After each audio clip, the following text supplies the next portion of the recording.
ನಮಸ್ಕಾರ ವೀಕ್ಷಕರೇ, ನಮ್ಮ ಯೂಟ್ಯೂಬ್ ಚಾನಲ್ಗೆ ನಿಮ್ಮೆಲ್ಲರಿಗೂ ಆತ್ಮೀಯವಾದ ಸ್ವಾಗತ.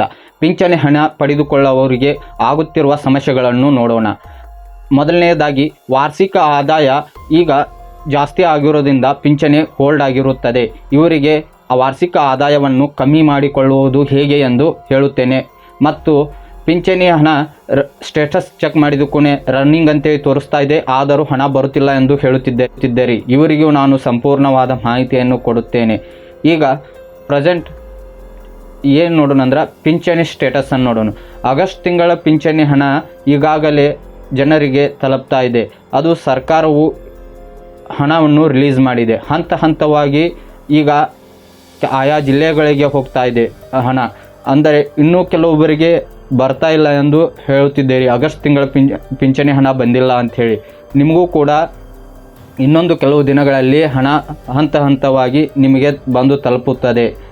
ಮತ್ತು ಈಗ ಜಿಲ್ಲಾವಾರು ಪಟ್ಟಿ ನೋಡೋದಾದ್ರೆ ಯಾವ ಜಿಲ್ಲಾದಾಗ ಆಗ್ಯಾವು ಅನ್ನೋದು ಲೆಕ್ಕ ನೋಡೋದಾದ್ರೆ ಬೆಳಗಾವಿಯಲ್ಲಿ ಆಗ್ಯಾವ್ರಿ, ವಿಜಯಪುರ ಆಗೈತೆ ರೀ, ಮಂಗಳೂರು ಆಗೈತಿ, ಮೈಸೂರು ಆಗೈತಿ, ಬೆಳಗಾವಿ ಆಗೈತಿ, ಬೆಂಗಳೂರು ಆಗೈತೆ ರೀ, ಚಿತ್ರದುರ್ಗ ಆಗೈತಿ. ಇನ್ನಿತರ ಜಿಲ್ಲೆಗಳಲ್ಲಿ ಈಗಾಗಲೇ ಪಿಂಚಣಿ ಹಣ ರಿಲೀಸ್ ಆಗೈತೆ ರೀ. ಇನ್ನು ಕೆಲವರ ಪ್ರಶ್ನೆ ಏನ, ಈ ತಿಂಗಳು ನನಗೆ ಪಿಂಚಣಿ ಹಣ ಯಾಕಾಗಿಲ್ಲ ಅಂತ ಕೇಳ್ತಿರಲ್ರಿ. ನಿಮ್ಗೆ ಡಿ ಬಿ ಟಿ ಮುಖಾಂತರ ಹಣ ರಿಲೀಸ್ ಆಗ್ತಿರೈತೆ ರೀ. ನಮ್ಮ ಸರ್ಕಾರದಾಗ ಏನೋ ನಡೆದಿತ್ತರೋ ಡಿ ಬಿ ಟಿ ಮುಖಾಂತರನೇ ನಡೆಯುತ್ತೆ. ಡಿ ಬಿ ಟಿ ಮುಖಾಂತರ ಹಣ ರಿಲೀಸ್ ಆದಾಗ ಏನಾಕೈತಿ, ಒಂದು ಹಂತ ಹಂತವಾಗಿ ಜಿಲ್ಲಾವಾರು ಪಟ್ಟಿ ಪ್ರಕಾರ ಹಾಕ್ತಿರ್ತಾರೆ, ಇಲ್ಲ ಅಂದ್ರೆ ಬ್ಯಾಂಕಿನ ಇನ್ಸೆಲ್ ಮೇಲಾರ ಹಾಕ್ತಿರ್ತಾರೆ. ಹೀಗಾಗಿ ನಿಮಗೆ ಬರೋದು ಒಂದು ಕೆಲವು ದಿನಗಳು ಅಂತರವಿರುತ್ತೆ. ಯಾಕಂದರೆ ನಿಮ್ಮ ಪಕ್ಕದ ಮನೆಯದವ್ರಿಗೆ ಪಕ್ಕದ ಮನೆಯದವ್ರಿಗೆ ಪಿಂಚಣಿ ಹಣ ಬಂದಿರೈತಿ, ನಿಮಗೆ ಬಂದಿರೋಂಗಿಲ್ಲ. ಹೀಗಾಗಿ ನೀವು ಡಿಸ್ಕಸ್ ಮಾಡ್ತಿರ್ತೀರಿ. ಇದೇನು ತಪ್ಪಲ್ರಿ, ನಿಮ್ಗೆ ಪಿಂಚಣಿ ಹಣ ಬರ್ತೈತೆ ರೀ. ಒಂದು ಕೆಲವು ದಿನಗಳ ವ್ಯತ್ಯಾಸ ಆಗೈತೆ ಅವ್ರಿಗೆ, ನಿಮಗೂ ಬರ್ತೈತೆ ರೀ. ಈಗ ಆನಂದ್ ಇರ್ತಾನ, ಆನಂದ್ಗೆ ಮೊದಲು ಬಂದಿರ್ತೈತಿ ಪಿಂಚಣಿ ಹಣ, ಯಮನಪ್ಪಗೆ ಲಾಸ್ಟ್ ಬರ್ತೈತಿ. ಯಾಕೆ ಅವ್ನ ಇನ್ಸೆಲ್ ನಂಬರ್ ಚೇಂಜ್ ಇರ್ತಾವೆ. ಹೀಗಾಗಿ ಒಂದೆರಡು ದಿನ ಅವ್ರಿಗೆ ನಿಮ್ಗೆ ಡಿಫ್ರೆನ್ಸ್ ಆಗಿ ಬರ್ತಿರ್ತಾವೆ ರೀ. ಪಿಂಚಣಿ ಹಣ ಈಗಾಗಲೇ ಆಗಸ್ಟ್ ತಿಂಗಳದ ರಿಲೀಸ್ ಆಗೈತೆ ರೀ. ಇನ್ನು ವಿಷಯಕ್ಕೆ ಬರೋಣ ರೀ. ಈಗೇನು ಇನ್ಕಮ್ದಲ್ಲಿ ಅಂದ್ರೆ ಆ ವಾರ್ಷಿಕ ಆದಾಯದಲ್ಲಿ ಏನಾಗತ್ತೈತೆ ರೀ, ನಮ್ಮ ಜನಕ್ಕೆ ವಾರ್ಷಿಕ ಆದಾಯದಲ್ಲಿ ತನಕ 30,000 ಇದ್ದಿದ್ರಿ, ಈಗ ನಮ್ಮದು 40,000 ಆಗೈತಿ ರೀ. ಇಲ್ಲ ಇದೇ ಒಬ್ಬರು ಕಾಮೆಂಟ್ ಮಾಡಿದ್ರು 90,000 ಆಗೈತೆ ಅಂತೇಳಿ. ಸರ್ ಇದನ್ನು ನಾವು ಹೇಗೆ ಕಮ್ಮಿ ಮಾಡ್ಕೊಳ್ಳೋದ್ರು ಅಂತ ಹೇಗೆ ಕೇಳಿದ್ರಿ. ಸರ್ ನೀವು ಹೇಗೆ ಕಮ್ಮಿ ಮಾಡ್ಕೊಳ್ಳೋದು ಅನ್ನೋದು ಇಲ್ಲಿ ಹೇಳ್ತೀನಿ ನೋಡ್ರಿ. ಮೊದಲನೇದಾಗಿ, ನಿಮ್ಮ ಮನೆಯಲ್ಲಿ ಯಾರು ಗೋರ್ಮೆಂಟ್ ನೌಕರಿಸ್ತರು ಇರಬಾರ್ದು. ಅಂದ್ರೆ ನಿಮ್ಮ ಮಕ್ಕಳು, ನಿಮ್ಮ ವೈಫ್ ಆಗಲಿ, ನಿಮಗೆ ಬ್ಲಡ್ ರಿಲೇಷನ್ ಯಾರು ಇರ್ತಾರಲ್ಲ ಇವರು ಯಾವುದೇ ರೀತಿ ಗೋರ್ಮೆಂಟ್ ಜಾಬ್ನಾಗ ಇರಬಾರ್ದು. ಮತ್ತು ಎರಡನೇದಾಗಿ, ನಿಮ್ಮದ ಆಸ್ತಿ ಅಂದ್ರೆ ಹೊಲ ಮನೆಗಳು ಜಾಸ್ತಿ ಇದ್ರೆ ನಿಮಗೆ ಆಗಂಗಿಲ್ಲ ರೀ. ನಿಮ್ಮದು ಇವತ್ತು ದುಡ್ಕೊಂಬಂದು ಇವತ್ತೇ ತಿನ್ನೋ ಪರಿಸ್ಥಿತಿ ಅವ್ರದ್ದು ಬಿಲೋ 30,000 ಒಳಗೆ ಬರ್ತೈತೆ ರೀ.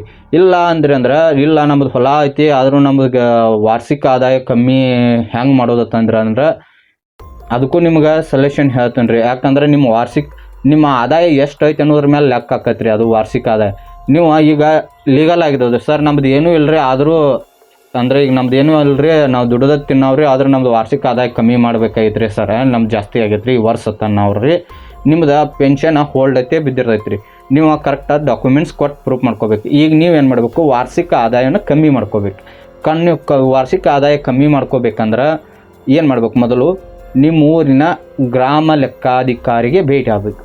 ಗ್ರಾಮ ಲೆಕ್ಕಾಧಿಕಾರಿಗೆ ಭೇಟಿಯಾಗಿ, ಸರ್ ನಮ್ದು ವಾರ್ಷಿಕ ಆದಾಯ ಕಮ್ಮಿ ಆಗ್ಬೇಕು ರೀ ಸರ್, ನಾವು ಇಷ್ಟು ವರ್ಷದಿಂದ ಯಾವುದೇ ನೌಕರಿ ಆಗೋ ಇಲ್ಲ, ನಾವು ದುಡ್ಕೊಂಬಂದು ತಿನ್ನೋವ್ರಿ, ನಮ್ಮ ಫ್ಯಾಮ್ಲಿ ಒಳಗೆ ಯಾರು ಫ್ಯಾಮ್ಲಿ ಒಳಗೆ ಅಂದ್ರೆ ನನ್ನ ಮಕ್ಕಳಾಗಲಿ ಹಿಂಗೆ ಹೇರವ್ರಿಗೆ, ನಮ್ಮ ರಿಲೇಷನ್ದಾಗ ಯಾರು ನೌಕರಿ ಇಲ್ಲರಿ, ನಮ್ಮದು ಹೊಲ ಇರೋದು ಎಷ್ಟು ಕರೆಕ್ಟಾಗಿ ಹೇಳಿ ಸರ್, ನಮ್ಮದು ವಾರ್ಷಿಕ ಆದಾಯ ಕಮ್ಮಿ ಆಗ್ಬೇಕು ರೀ ಅಂತ ಹೇಳಿ ಅಂದ್ಕೊನ. ಸರ್ ಏನು ಹೇಳ್ತಾರೆ, ನಿಮ್ಮದು ಅವ್ರು ಲೆಕ್ಕ ತೆಗಿತಾರೆ ರೀ. ನಿಮ್ದು ಇಡೀ ಕುಂಡ್ಲಿನ ಅವ್ರ ಕಡೆ ಇರ್ತೈತಿ, ಅವ್ರು ಲೆಕ್ಕ ತೆಗಿತಾರೆ. ಲೆಕ್ಕ ತೆಗೆದು ಏನು ಮಾಡ್ತಾರೆ, ಈಗ ನಿಂದು ಎಷ್ಟೈತಿ ವಾರ್ಷಿಕ ಆದಾಯ ಲೆಕ್ಕ ನೋಡ್ತಾರೆ ರೀ. ವಾರ್ಷಿಕ ಆದಾಯ ನಿಂದ ಬಿಲೋ 30,000 ಒಳಗೆ ಬರತ್ತಿತ್ತಂದ್ರೆ ಅವ್ರೊಂದು ಫಾರ್ಮ್ ನಂಬರ್ ಐತಿ, ಆ ಫಾರ್ಮ್ದಾಗ ತುಂಬ್ತಾರೆ. ತುಂಬಿ ಅದನ್ನು ಎಲ್ಲಿ ಕಳಿಸ್ತಾರೆ, ತಹಶೀಲ್ದಾರ್ ಆಫೀಸಿಗೆ ಕಳಿಸ್ತಾರೆ. ಅವರು ತಹಶೀಲ್ದಾರ್ ಆಫೀಸದಾಗ ಅದು ಆಗಿ ಬತ್ತಂದ್ರೆ ಫೈನಲ್ ರೀ. ಅಲ್ಲಿ ಚೇಂಜ್ ಮಾಡೋಕ್ಕೂ ಅಲ್ಲ ಹೋಯ್ತು ರೀ. ಈಗ ನಿಮ್ಮ ವಾರ್ಷಿಕ ಆದಾಯ ಈಗ ಇನ್ನೂ ಕ್ವಶನ್ ಕೇಳ್ತೀರಿ ನೀವು, ಇಲ್ರಿ ನಮ್ದು ಈಗಾರ ತೆಗ್ಸೋದು ಇನ್ನು ಮತ್ತೆ ತೆಗಿಸ್ಬೇಕಂದ್ರೆ ಇನ್ನು ಹೊಳೆ ಅಷ್ಟೇ ಬರೋದ್ರಲ್ಲ ಸರ್ ಅದತ್ತೆ. ಇಲ್ರಿ ನೀವು ಮೊದಲ ಗ್ರಾಮ ಲೆಕ್ಕಾಧಿಕಾರಿಗೆ ಭೇಟಿ ಆಗ್ಬೇಕ್ರಿ.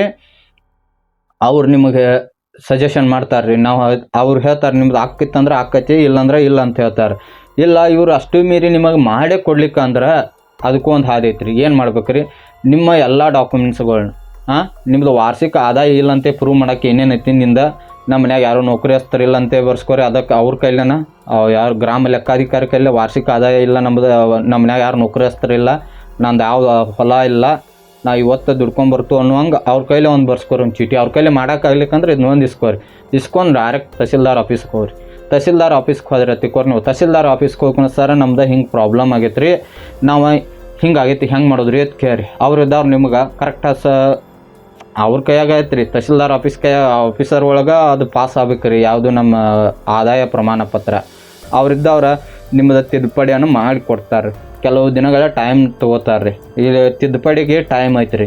ಇಲ್ಲ ನೀವು ಹೊಸ ತಗೋತಂದ್ರೆ ಟೈಮ್ ಇಲ್ಲ ರೀ, ಬರ್ತೈತಿ ಒಂದು 15 ದಿನದೊಳಗೆ. ತಿದ್ದುಪಡಿ ಮಾಡ್ತಂದ್ರೆ ಒಂದು ಅಂದಾಜು 1 ತಿಂಗಳ ಮಟ್ಟ ಟೈಮ್ ಹೋಗ್ಬೋದು ರೀ. ಇಷ್ಟು ಮಾಡ್ರಿ ಅಂದ್ರೆ ನಿಮ್ಮ ಏನೈತಿ ನಿಮಗೆ ಇನ್ಕಮ್ ಚೇಂಜ್ ಆಗಿ ಹೊಸದು ಬರ್ತೈತೆ ರೀ. ಆದರೆ ನಿಮ್ಮ ಮೊದಲ ಲೀಗಲ್ ಡಾಕ್ಯುಮೆಂಟ್ಸ್ ನಿಮ್ಮ ಕಡೆ ರೆಡಿ ಇಟ್ಕೋಬೇಕು ರೀ. ಇನ್ನು ನಮ್ಮದು ರನ್ನಿಂಗ್ ಅಂತ ತೋರ್ಸತೈತಿ ರೀ, ಆದರೂ ನಮಗೆ 5 ರಿಂದ 6 ತಿಂಗಳಾಯ್ತು ಪಿಂಚಣಿ ಹಣ ಬಂದಿಲ್ಲ ಅಂತ ಹೇಳ್ತೀರಿ. 5 ರಿಂದ 6 ತಿಂಗಳಾದ್ರೆ ನಿಮ್ಮ ಪಿಂಚಣಿ ಹಣ ಎದಕ್ಕೆ ಬಂದಿಲ್ಲ, ರನ್ನಿಂಗ್ ಐತಿ, ಇದ್ರ ಬಗ್ಗೆ ನಾವು ಹೇಳ್ಬೇಕಂದ್ರೆ ರೀ, ನಿಮಗೆ ಪಿಂಚಣಿ ಹಣದ ಎಲ್ಲೋ ಒಂಥರದಲ್ಲಿ ಪ್ರಾಬ್ಲಮ್ ಇರ್ತದೆ ರೀ. ಅಂದ್ರೆ ಈಗ ಬೇಸಿಕ್ ಪ್ರಾಬ್ಲಮ್ ಇರ್ತೈತಿ. ಆಧಾರ್ ಸೀಡಿಂಗ್ ಆಗಿರಂಗಿಲ್ಲ, ಇಲ್ಲಕ್ಕೆ NPIC ಮ್ಯಾಪಿಂಗ್ ಆಗಿರಂಗಿಲ್ಲ, KYC ಆಗಿರಂಗಿಲ್ಲ. ನೀವು ಏನು ಮಾಡ್ಬೇಕು, ಒಂದು KYC ಮಾಡಿಸ್ಕೋಬೇಕು. ಮೊದಲು KYC ಮಾಡ್ಕೋಬೇಕು. ಯಾಕಂದ್ರೆ ಸರ್ಕಾರಕ್ಕೆ ನಾವು ಬದುಕಿದ್ದು ಹೊತ್ತೇ ತೋರಿಸ್ಕೋಬೇಕು ರೀ.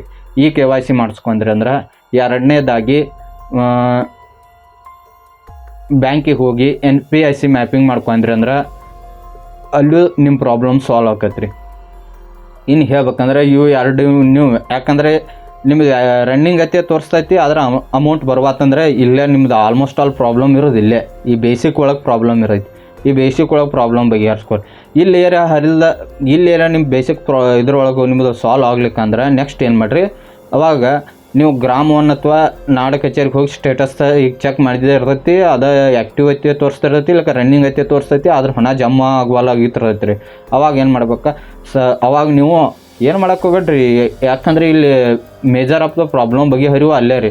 ಏನಿಲ್ಲ, ಎಲ್ಲ ಡಾಕ್ಯುಮೆಂಟ್ಸ್ಗೆ ತೊಗೋದು ಮತ್ತು ಹೊಳ್ಳಿ ನೀವು ತಹಸೀಲ್ದಾರ್ ಆಫೀಸಿಗೆ ಹೋಗೋದು. ಸರ್ ಹಿಂಗಾಗೈತೆ ರೀ, ನಮ್ದು 6 ತಿಂಗಳು ಆಯ್ತು ರೀ ಸರ್, ನಮಗೆ ಹಣ ಜಮಾ ಆಗತ್ತಿಲ್ಲ ರೀ, ಹೆಂಗೆ ಮಾಡೋಣ ರೀ ಸರ್ ಅದಕ್ಕೆ. ಅವ್ರದ್ದವ್ರು ನಿಮಗೆ ಹೇಳ್ತಾರೆ, ಎಲ್ಲ ಮಾಹಿತಿಯನ್ನು ಹೇಳ್ತಾರೆ. ಹಿಂಗಾಗೈತೆ ರೀ ಸರ ನಮ್ಮದು ಪ್ರಾಬ್ಲಮ, ಮತ್ತು ನಮ್ಗೆ 5-6 ತಿಂಗಳಿಂದ ಪಿಂಚಣಿ ಹಣ ಬರ್ವಾತ್ರಿ ಸರ್ ಅಂತ ಹೇಳಿ ಅವ್ರು ನಿಮ್ಗೆ ಕರೆಕ್ಟಾದ ಮಾಹಿತಿಯನ್ನು ಕೊಡ್ತಾರೆ. ಆ ಮಾಹಿತಿ ಕೊಟ್ಟು ಅವ್ರು ಏನು ತೊಡೆ ಡಾಕ್ಯುಮೆಂಟ್ಸ್ಗೆ ಹೋಗ್ತಾರೆ. ನೀವು ಮೊದಲು ಅಲ್ಲಿ ಹೋಗ್ಬೇಕಾದ್ರೆ ಬೇಸಿಕ್ ಡಾಕ್ಯುಮೆಂಟ್ಸ್ಗಳ್ನೆಲ್ಲ ಇಟ್ಕೊಂಡು ಹೋಗ್ರಿ. ಬೇಸಿಕ್ ಡಾಕ್ಯುಮೆಂಟ್ಸ್ ಅಂದ್ರೆ ಆಧಾರ್ ಕಾರ್ಡ, ನಿಮ್ಮ PAN ಕಾರ್ಡ, ನಿಮ್ಮ ರೇಷನ್ ಕಾರ್ಡ, ಬ್ಯಾಂಕ್ ಅಕೌಂಟ, ನೀವು ಇದನ್ನೇ ಪಡಿತಿರ್ತಾರಲ್ಲ, ಏನು ಪಿಂಚಣಿ ಪಡಿತಿರ್ತಾರಲ್ಲ ಅದ್ರ ಪ್ರಮಾಣ ಪತ್ರ, ಮತ್ತು KYC ಮಾಡಿದ ದಾಖಲಾತಿ, ಮತ್ತು ನಿಮ್ಮ ಪಿಂಚಣಿ ಸ್ಟೇಟಸ್ ಚೆಕ್ ಮಾಡಿದ ಒಂದು ರಸೀದಿ ಬರ್ತೈತೆ ರೀ. ಆ ರಸೀದಿ ಮತ್ತು NPIC ಮ್ಯಾಪಿಂಗ್ ಮಾಡಿದ್ದ ಒಂದು ರಸೀದಿ, ಇವನ್ನ ಇಟ್ಕೊಂಡು ಮತ್ತು 2 ಪಾಸ್ಪೋರ್ಟ್ ಸೈಜ್ ಫೋಟೋ ಇಟ್ಕೊಂಡು ಯಾರೋ ಆಗಲಿ ತಹಸೀಲ್ದಾರ್ ಆಫೀಸ್ಗೆ ಹೋಗುವಂಥ ಪ್ರಾಬ್ಲಮ್ ಬಂದವ್ರು ಇಷ್ಟು ಡಾಕ್ಯುಮೆಂಟ್ಸ್ಗಳ್ನ ಇಟ್ಕೊಂಡನ ಹೋಗ್ಬೇಕು ರೀ ಅಲ್ಲಿ. ಯಾಕಂದ್ರೆ ಮತ್ತು ಒಂದು ಡಾಕ್ಯುಮೆಂಟ್ಸ್ ಕಮ್ಮಿ ಬಿತ್ತಂದ್ರೆ ಮತ್ತೊಂದು ದಿನ ಮುಂದೆ ಹೋಗತ್ತೆ ರೀ. ಅದಕ್ಕಾಗಿ ಮೊದಲು ನಿಮ್ಮ ಡಾಕ್ಯುಮೆಂಟ್ಸ್ಗಳ್ನ ಕ್ಲಿಯರಾಗಿ ಇಟ್ಕೊಂಡು ಅಲ್ಲಿ ಹೋಗ್ರಿ. ಆವಾಗ ನಿಮ್ಗೆ ಪ್ರಾಬ್ಲಮ್ಗೆ ಸೊಲ್ಯೂಷನ್ ಸಿಗ್ತೈತೆ ರೀ. ಮತ್ತೇನಾದರೂ ಹೆಚ್ಚಿನ ಮಾಹಿತಿ ಬೇಕಂದ್ರೆ ನನಗೆ ಕಾಮೆಂಟ್ ಬಾಕ್ಸಲ್ಲಿ ಕಾಮೆಂಟ್ ಮಾಡಿರಿ, ನಿಮ್ಗೆ ಎಲ್ಲ ರೀತಿ ಮಾಹಿತಿಯನ್ನು ಕೊಡ್ತೇನೆ ರೀ. ಮತ್ತು ನಮ್ಮ ವಿಡಿಯೋವನ್ನು ಆದಷ್ಟು ನಿಮ್ಮ ವಾಟ್ಸಪ್ ಚಾನಲ್ಗಳಲ್ಲಿ ಮತ್ತು ನಿಮ್ಮ ಹಿರಿಯರಿಗೆ ಆದಷ್ಟು ಶೇರ್ ಮಾಡಿರಿ, ಎಲ್ಲರಿಗೂ ವಿಡಿಯೋ ತಲುಪೋಂಗೆ ಮಾಡಿರಿ. ಮತ್ತು ನಮ್ಮ ಯೂಟ್ಯೂಬ್ ಚಾನಲನ್ನು ಸಬ್ಸ್ಕ್ರೈಬ್ ಮಾಡಿರಿ, ಹಾಗೆ ಬೆಲ್ ಐಕಾನ್ ಒತ್ತಿರಿ. ಮತ್ತು ಮುಂದಿನ ವಿಡಿಯೋದಲ್ಲಿ ಸಿಗೋಣ್ರಿ. ಅಲ್ಲಿ ತನಕ ನಮ್ಮ ಯೂಟ್ಯೂಬ್ ವಿಡಿಯೋಗಳನ್ನ ನೋಡಿರಿ. ನಿಮ್ಗೆ ಯಾವ್ದಾರು ಡೌಟ್ಸ್ ಇದ್ದರೆ ನಾವು ಎಲ್ಲ ಡೌಟ್ಸ್ ಬಗ್ಗೆನೂ ನಿಮ್ಗೆ ಪಿಂಚಣಿದಾರರಿಗೆ ಸಂಬಂಧಪಟ್ಟ ಹಾಗೆ ಎಲ್ಲ ವಿಡಿಯೋಗಳನ್ನು ಮಾಡಿದ್ದೇವೆ ರೀ. ನಿಮ್ಗೆ ಯಾವುದೋ ಡೌಟ್ಸ್ ಇದ್ರೂ ಒಂದೊಂದು ವಿಡಿಯೋದಾಗ ನಿಮಗೆ ಪ್ರತಿಯೊಂದು ಮಾಹಿತಿಗಳು ಅದಾವೆ ರೀ. ಮತ್ತು ನಿಮ್ಗೆ ಅಷ್ಟು ಮೀರಿ ಇನ್ನೂ ಏನಾದರೂ ಪ್ರಾಬ್ಲಮ್ ಇತ್ತಂದ್ರೂ ಹೇಳಿ, ಆ ಪ್ರಾಬ್ಲಮ್ ಬಗ್ಗೆ ನಾವು ವಿಡಿಯೋ ಮಾಡ್ತೀವಿ ರೀ. ಮತ್ತು ನಿಮ್ಗೆ ಸಂಪೂರ್ಣವಾದ ಮಾಹಿತಿಯನ್ನು ಕೊಡ್ತಾ ಇರ್ತೀನಿ ರೀ. ಈ ವಿಡಿಯೋವನ್ನು ಇಲ್ಲಿಗೆ ಮುಗಿಸೋಣ ರೀ. ಹಾಗಾಗಿ ನಮ್ಮ ಯೂಟ್ಯೂಬ್ ಚಾನಲ್ಗೆ ಮೊದಲಿಗೆ ಸಬ್ಸ್ಕ್ರೈಬ್ ಮಾಡಿರಿ. ಜೈ ಹಿಂದ್, ಜೈ ಕರ್ನಾಟಕ. ಮುಂದಿನ ವಿಡಿಯೋದಲ್ಲಿ ಸಿಗೋಣ.